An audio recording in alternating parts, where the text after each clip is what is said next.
What are the worst neighborhoods to live in as a young professional in Philadelphia? Stay tuned.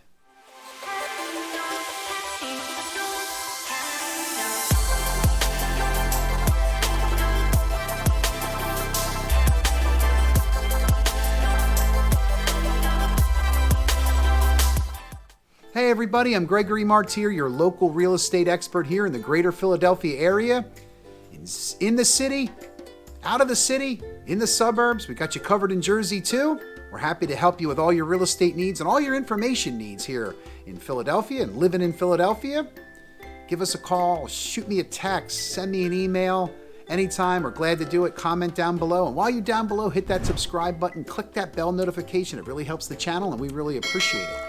Well, let's get started on the worst neighborhoods for young professionals in Philadelphia. All right, so let me first start out by saying these neighborhoods that we picked out are really great neighborhoods. Don't get me wrong. They're probably not the best for young professionals. So why? They're not really walkable. You have to drive a lot of places. You have to drive for grocery. You have to drive for your pharmacy. They're more residential, if you will, or more rural parts of the city. Some of them on the outskirts of the city.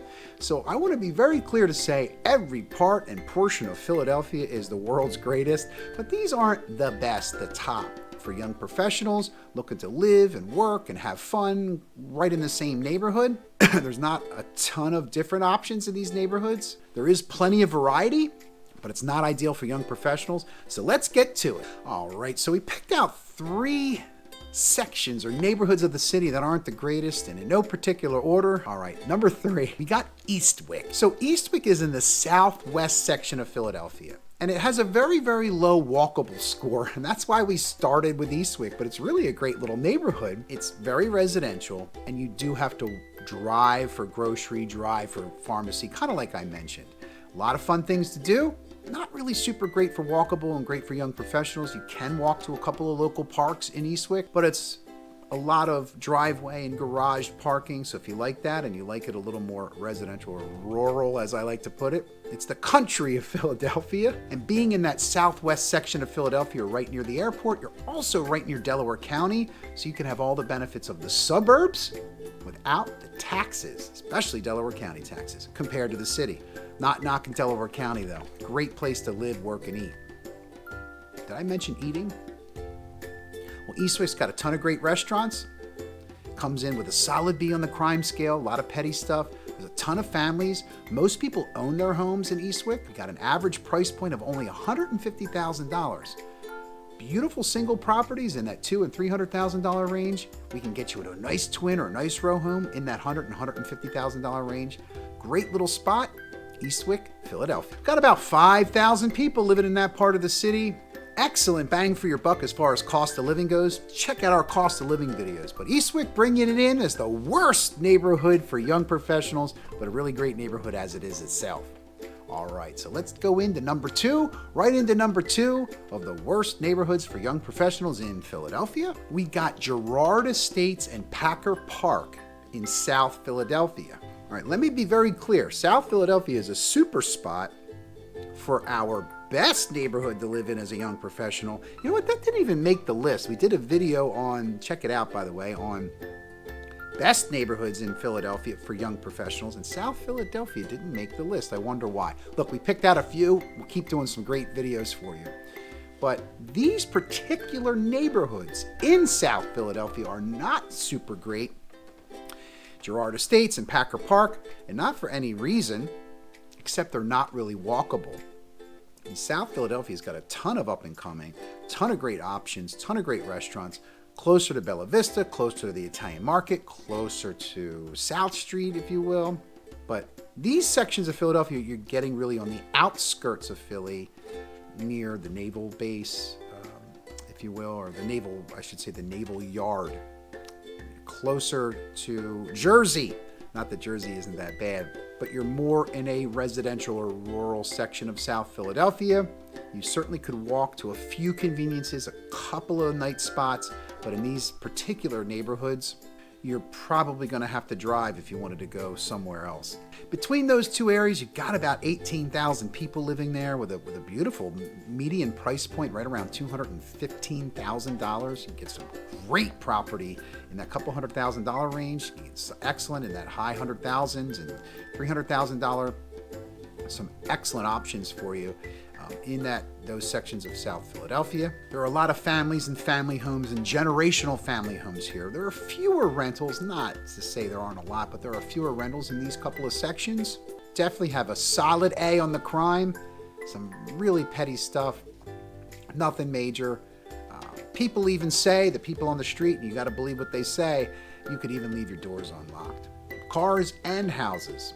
A lot of trust, a lot of neighborhood vibe, a lot of great people in these neighborhoods. So there's a ton of renovation going around in and around the city. There's not a lot going on the outskirts, and this is one of those areas. So you have that uprising and new, fresh, cool hot spots. There's not a lot of that going on here. Again, great little spot if you wanted to be just outside of Center City or just outside of South Philadelphia, although you're still technically in South Philly, and you wanted to get away from the nightlife and get away from maybe all the hubbub of the city. Great spots. So to give you a little more location idea, Packer Park, which is a little further down from Girard Estates, you're near the Link, go Eagles.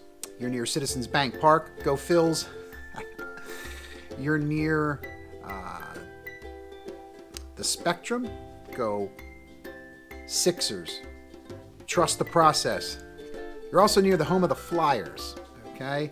So these areas are obviously built up for a reason. Tons of parking, but only for those facilities. So you can see there's not a lot of room to put different spots, but check out Xfinity Live. That's always a fun spot. All right, coming in at number 1, the world's worst spot, not the world, the worst place to live in Philadelphia for young professionals would be the Northeast. And I grouped this together, and there's nothing against the Northeast. Northeast is actually a really great place to live and work and be in Philadelphia. You've got neighborhoods like Bustleton and Somerton and Millbrook.